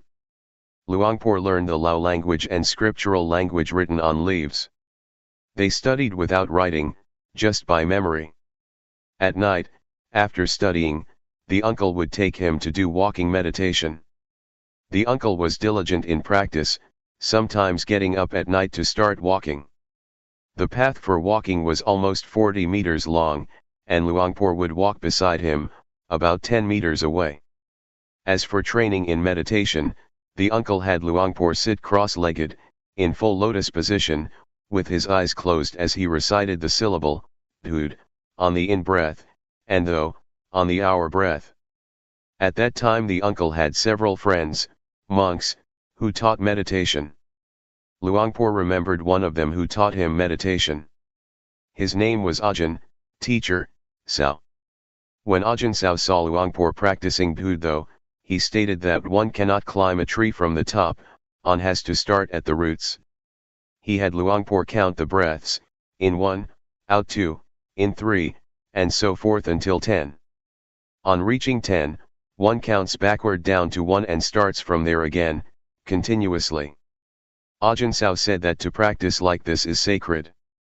If one is stabbed he should practice like this and blow on the wound, the blood will immediately stop flowing. When one sleeps out in the forest, where there are tigers and ghosts, he should bless stones by practicing in this way that the monk taught, put them in a circle around oneself, and sleep in peace. The tigers and ghosts will be afraid and they will not dare to come close. Uncle taught Luangpor to concentrate on agasana by using a circle drawn with the feet, about a meter away, and concentrate on it until one sees light. In the morning one should look at the sun without blinking until the eyes get used to looking at the sun. Uncle said that one who can do this is a fire-eyed hermit.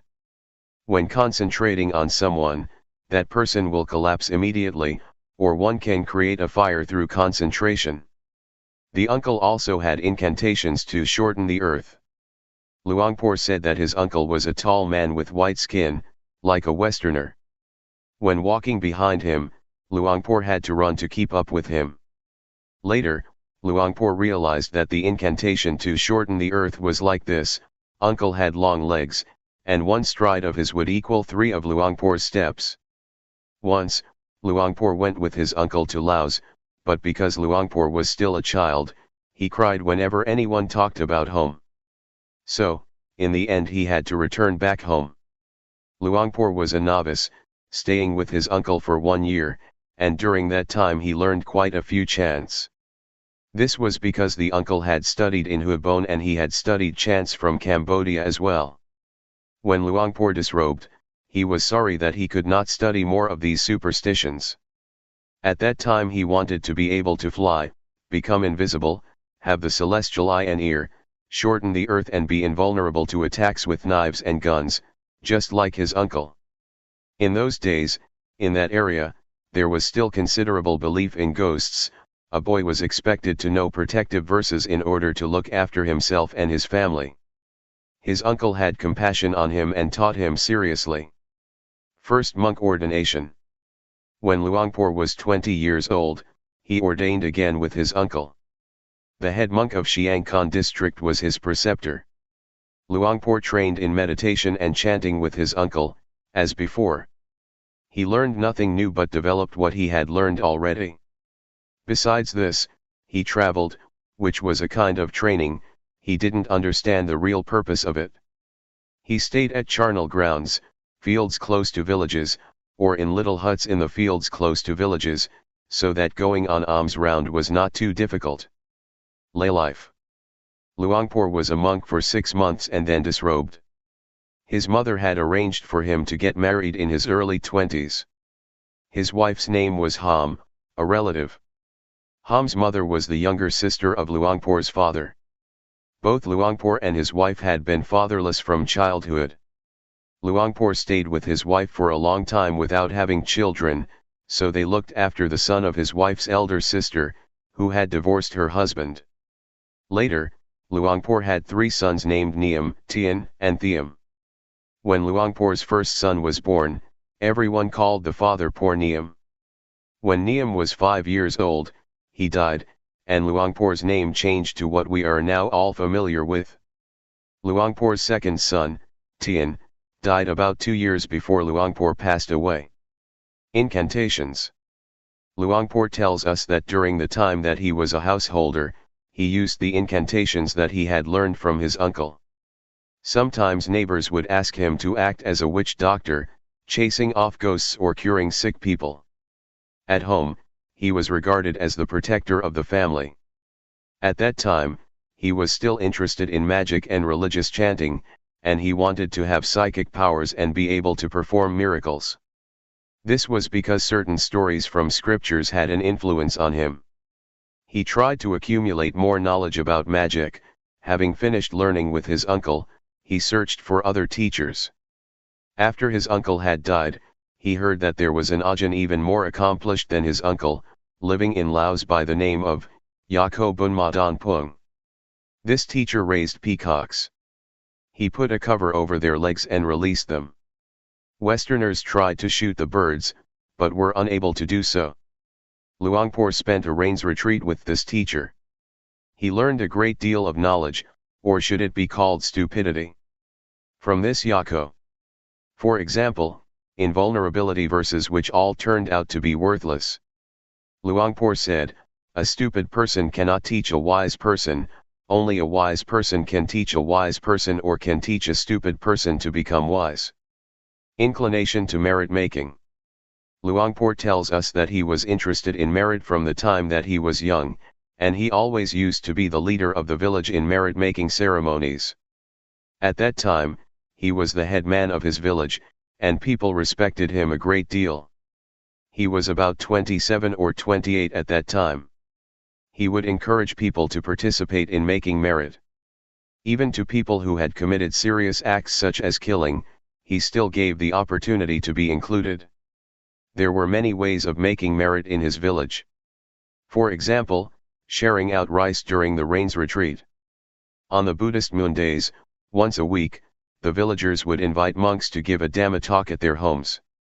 The villagers would gather together at that particular house. They would make sweets, their children would make Thai vermicelli and Chinese food, and they would offer the monks betel nut and cigarettes. Luangpor said that, at that time he didn't know, but afterwards he understood that in fact it is not meritorious to offer betel nut, a mild drug to chew on, and cigarettes to monks. It is in fact, encouragement to monks to indulge in bad habits. We want to give up defilements, but we don't know what they are. We may think it is good, and that is what others say, but Luangpor's view is that it is not. Luangpor stopped offering these things to monks and told his family to do likewise. But what other people do is their business. Luangpor would not forbid them and was not interested in their criticism. During the rains retreat, the old people would spend the day in the monastery on the moon days. Some of the young people would go also, others not, depending on their faith. But Luangpor used to go because his uncle would teach there. After the rains retreat, the annual robe offering ceremony was celebrated. This was a big ceremony that lasted a month and had to be booked in advance. In addition, there were yearly ceremonies for making merit. All the villagers would help out. When the monks taught on these occasions, they would simply read from palm leaves. There would be entertainment as well, with music. There was the bamboo rocket festival. Once lit, the rockets, made in a variety of sizes, were as loud as an airplane. In later days, Luangpor had this rocket festival stopped because of the danger, and it was a waste of money. Another merit-making ceremony was taken up with many Dhamma talks, given in a single day. Profession. After disrobing, Luangpor worked in the fields and orchards, and he did a bit of trading. Eventually, Luangpor had 7 boats for buying and selling on the Mekong River, between Nong Khai and Chiang Khon. His business did well, and his profits increased. Luangpor's father was also experienced in trading by boat, but he had died when Luangpor was still small. Afterwards, a Department of Agriculture was established, and things had to be transported. So Luangpor started to trade with Laos, but his family was still in Thailand. He made a good profit and sold his boats to buy a steamboat. Luangpor said that even though he was successful in trading, he was not happy, even while resting. There was still suffering, the result of thinking about money and the things he would buy and sell. The reason for searching the truth. Before Luangpor set out to practice Dhamma and understanding arose according to his method, he had practiced quite a lot of meditation already.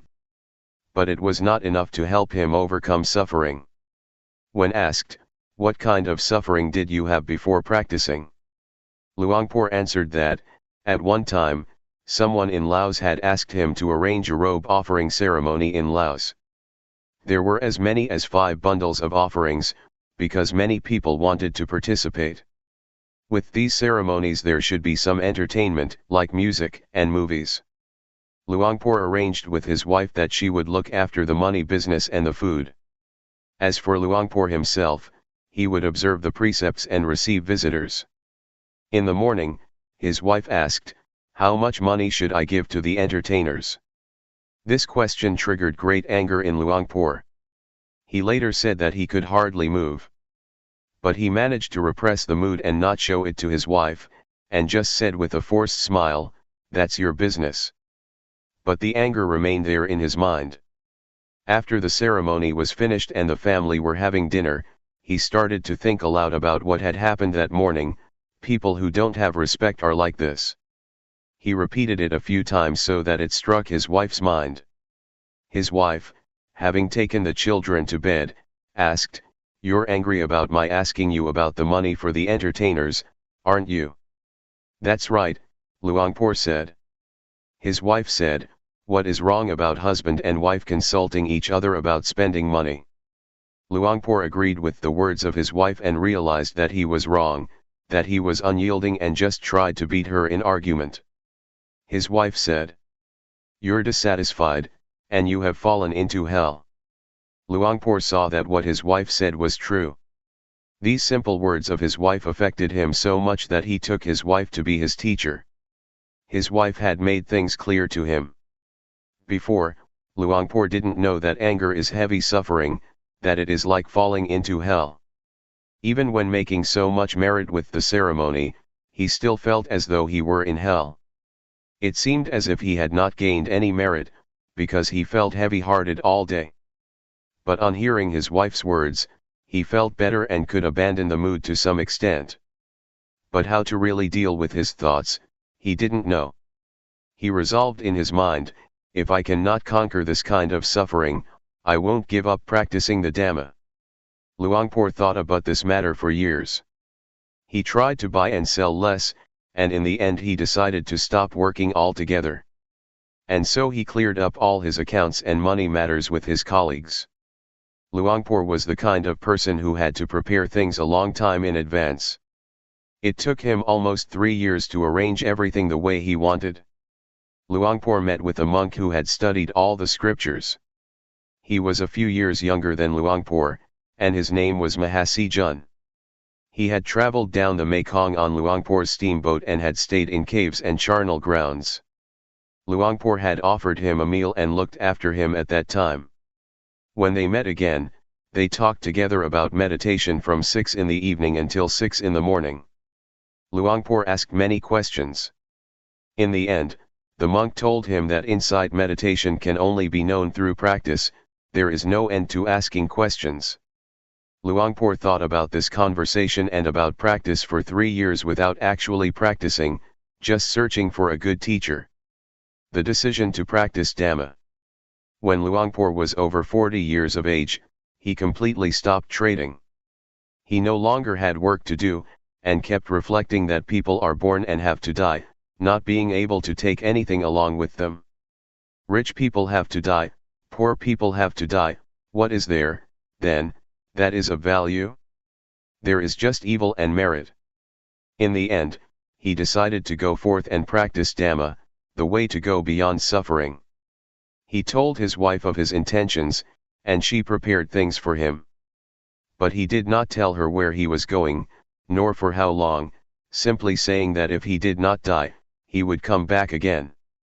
Having reached Nong Khai province, he got the news that his friend, the monk Mahasijun, with whom he wanted to practice, had gone to spend the rains retreat at Luang Prabang, in Laos. There was only Luangpor Teean, who was a former assistant district officer, who, having retired, had ordained as a monk. There was another monk by the name of Pan, who checked people's progress in meditation with interviews. He was Laotian, and had learned the Dingning meditation practice, and the rising-falling practice, from Burma. When Luangpor arrived at the monastery, he hired some Vietnamese people to build him a hut. Luangpor said that he used to be a self-willed person, his clothes had to be nicely ironed, otherwise he didn't want to wear them. So he hired some people to do that and also to prepare food for him. Luangpor paid them 300 baht per month for that. But in the end, the monastery didn't agree with this, because other people might get the feeling that it is necessary to have money and hire people in order to practice Dhamma. So they suggested that Luangpor should offer the money up to be used for food expenses, for everyone who was practicing, including those ordained and those not ordained. Luangpor agreed but asked to have one person to iron for him, and bring him a hot drink with a biscuit in the morning. This, the monastery didn't object to. The meditator. During the time that Luangpor was practicing Dhamma, there were altogether about 30 meditators, 23 monks and 5 lay people, 2 men and 3 women 19 or 20 years old. As for the monks, they had all been ordained for several years, at least 2 years, some 5 years, 8 years, 12 years, or even 15 years. There was also a senior monk with a title, he did nothing but hammer nails into things. He pulled down one of the huts and repaired it, making lots of noise. Luangpor kept wondering when it was going to be finished. Another practitioner was Mr. Hoi Por Mook, a trader who was acquainted with Luangpor and who had given him considerable advice about how to make a living. This man would come to chat with Luangpor while Luangpor was engaged in practicing.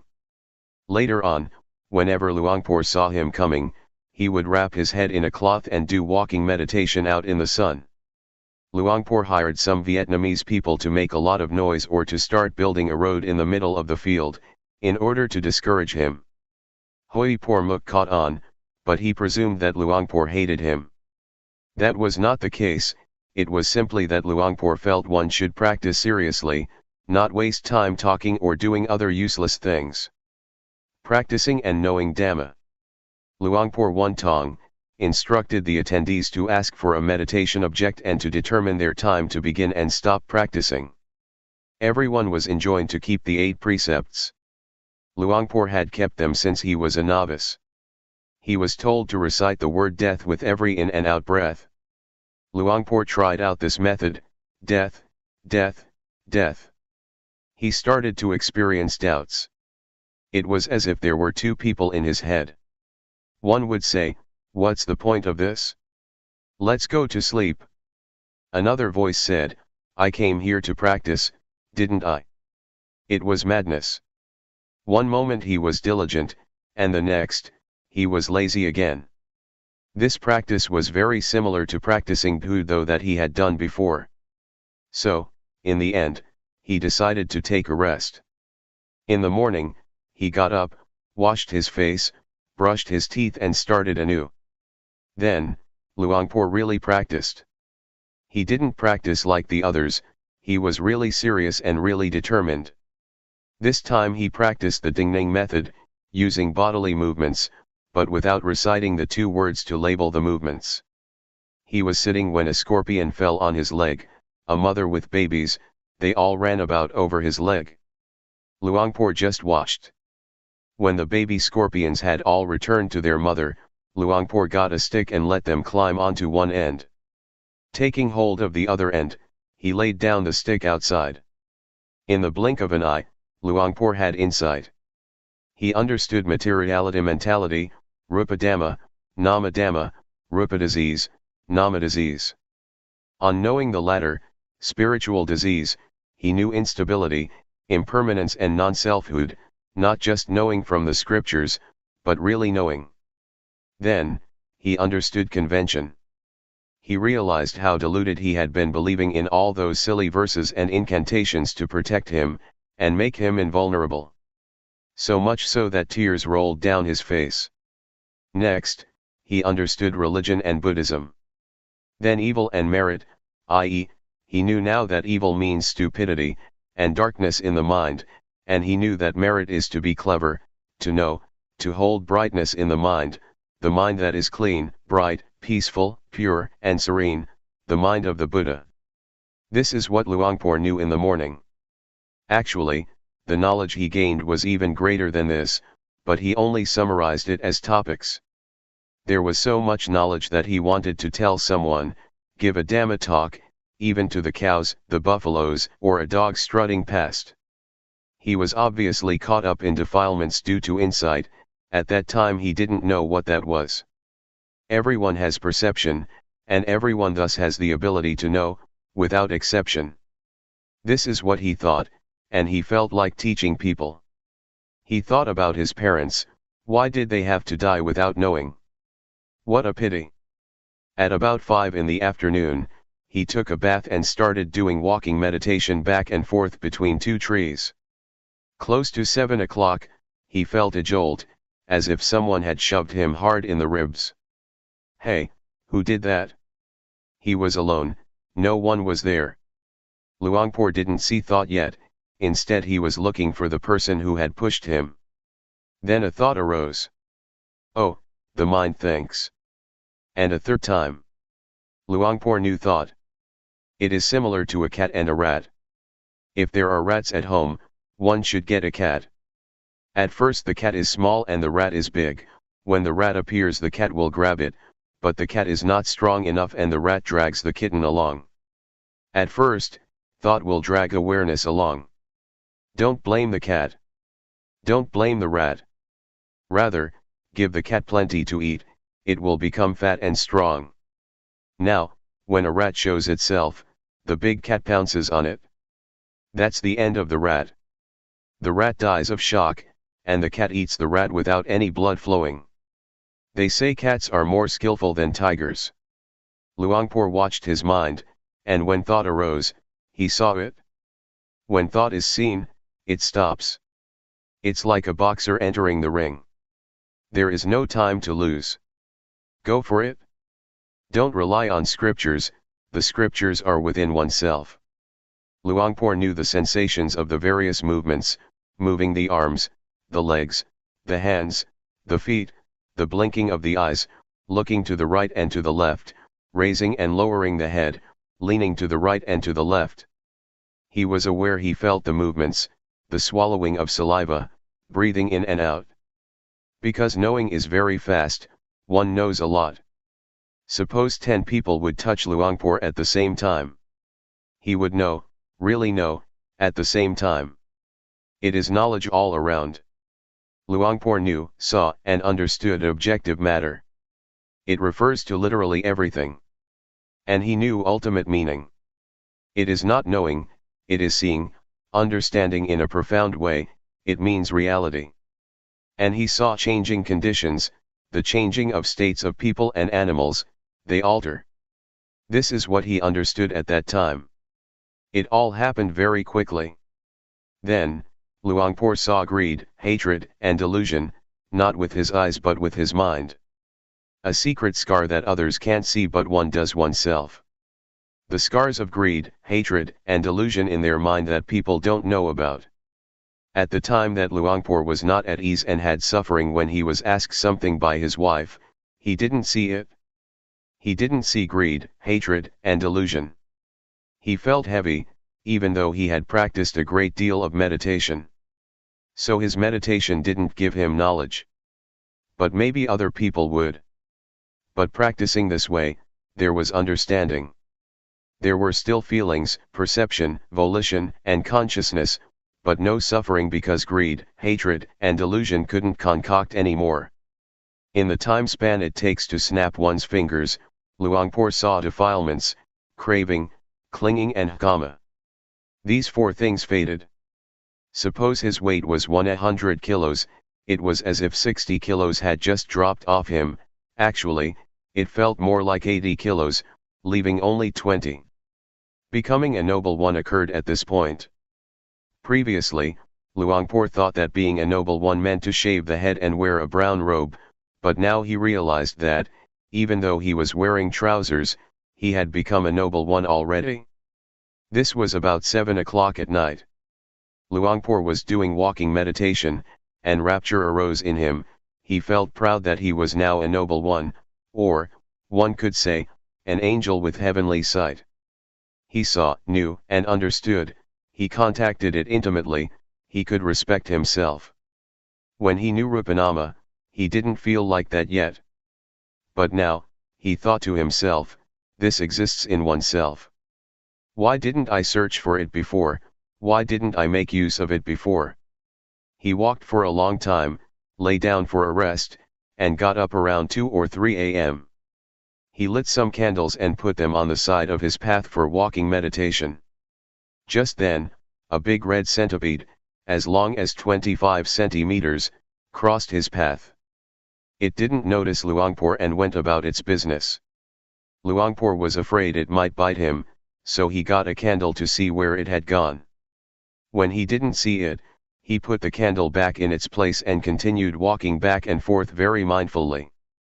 Then, the understanding came, virtue is the means to eliminate the gross defilements, concentration is the means to eliminate the medium defilements, and wisdom is the means to eliminate the subtle defilements. The gross defilements are greed, hatred, delusion, craving, clinging and kama. They've already faded and gone. Virtue had appeared. Luangpor understood the aggregates of virtue, concentration, and wisdom. The 5 aggregates of form, feeling, perception, volition, and consciousness are virtuous. This is not a matter of precepts. He understood feeling, perception, volition, and consciousness to be objects for awareness. It is called Namarupa. That day, Ajahn Happan came for an interview. How is it going? Nothing is going on, but I feel dizzy and exhausted, Luangpor answered. Do you feel yourself sitting there? Where is your awareness? Ajahn Happan asked. Luangpor said, I feel myself sitting here and awareness is with me. All right, keep practicing, Ajahn Happan instructed. Luangpor wanted to have a good long discussion with him because he felt very confident, but he waited for the next time. When the next time came, Luangpor was sitting on the ground, ready for any kind of question. Well, how are you, layman from Chiang Khan? Ajahn Happan asked. I am not in any mood whatsoever, Luangpor said. He knew that Ajahn Happan wanted to hear of some problem so he could solve it. Why is there no mood, no obstacle, he inquired. Luangpor said, because I have no pains and nothing in my mind. Next, Ajahn Happan asked, did any knowledge arise? Yes. What do you know? I know myself, Luangpor said. How is that? Asked Ajahn Happan. I know the movements, sitting, lying down, I know myself. Someone who doesn't know oneself is like a dead person, Ajahn Chah remarked. I've really died and I've been born again. Luangpor said. Why do you say that? Because what is dead should be discarded. I've died from what is dirty and bad in the mind. The defiled and dark mind, the dull mind has died, but the body is still there. That is what Luangpor told him. Ajahn Chah thought for a while and then asked, Is salt salty? No, it is not, was the answer. Hey, why is salt not salty? Ajahn Chah wanted to know. Because the salt is in the kitchen, I'm not contacting it with my tongue right now. And pepper, is it hot? No, it is not, I don't taste it at this moment. What about sugar, is it sweet? Luangpor denied it, that is to say, he took the present as his foundation. Next, Ajahn Chah asked, what is blacker than black? Black is black, there is nothing blacker than that. On being asked about white and red, he answered in similar fashion. Well, then, said Ajahn Chah. Suppose this is a forest and someone came to see me here, and on the way back he shot a tiger. Suppose you are over there and you were asked to come here, would you come? Yes, I would, if I'm asked to go, I'll go. It would be disrespectful not to go. Luangpor said. But, objected Ajahn Chah, a tiger will eat you. I don't see any tigers, said Luangpor. And would you walk on the path or take a shortcut through the forest? Ajahn Chah inquired. I wouldn't go through the forest. I would take the path. If there is no path, I can't see the tigers coming, but if I walk on the path, I will see tigers straight away, and I can get away from them. But if I don't see them coming, I can't avoid them, explained Luangpor. Ajahn Chah had no more questions and praised Luangpor for his answers. No one had ever answered as Luangpor had. Luangpor understood the difference between tranquility and insight meditation. If one looks at it from one angle, they cannot go together and are even opposites. Samatha and Vipassana don't go together, but they can support each other. Luangpor really understood this matter. With tranquility meditation there is just peacefulness, and on being peaceful, one should create understandings like the perception of unattractiveness through reflection. But with insight, one doesn't need to reflect. Teachers had told Luangpor that in order to practice insight meditation, one had to study 6 topics, namely, 1. The 5 aggregates, 2. The 12 senses, 3. The 18 elements, 4. The 22 faculties, 5. The 4 noble truths, and 6. Dependent origination. Luangpor didn't study all that, because he had studied enough already. He knew many things since the time he was a novice. His uncle had taught him. But now, when he was practicing, the knowledge that arose was not just knowing from memory. It was not the same.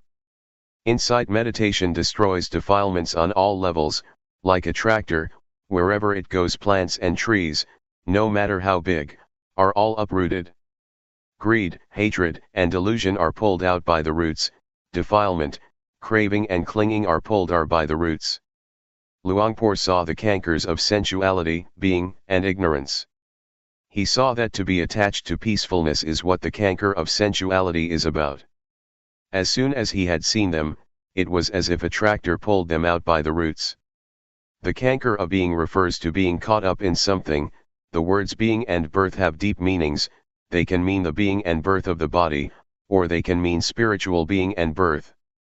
The word birth also has the connotation of the momentary arising of the sense of self, ego, or me. In other words, one identifies with what one is caught up in. Whatever one calls it, it is just convention. The tractor pulls all of it out by the roots. The canker of ignorance means to not know the truth, not knowing anything, or just not knowing one's life.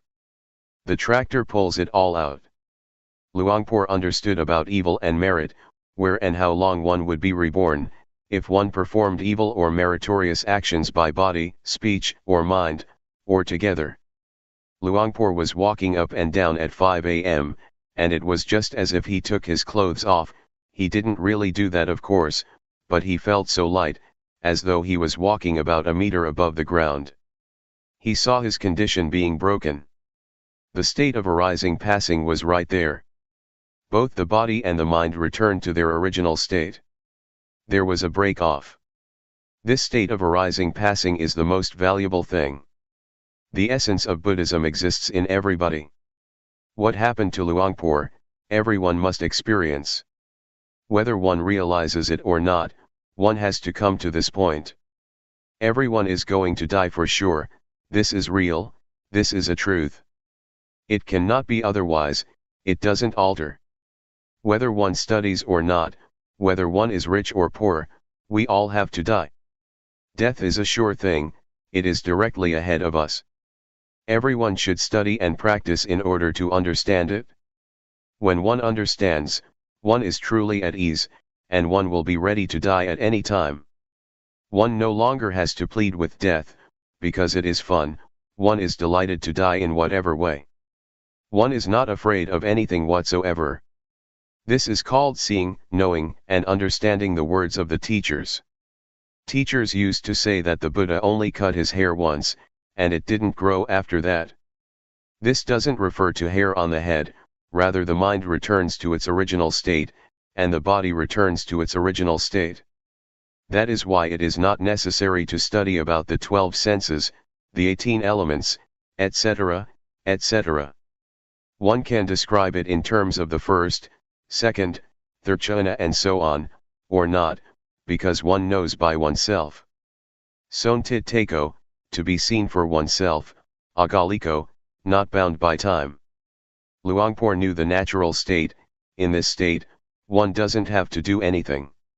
He knew this in the morning. The Buddha kills people, talk like this people don't like. In reality, the Buddha doesn't kill anyone, but he kills what is bad. When people develop awareness and wisdom, whatever is bad will die. It will disappear by itself.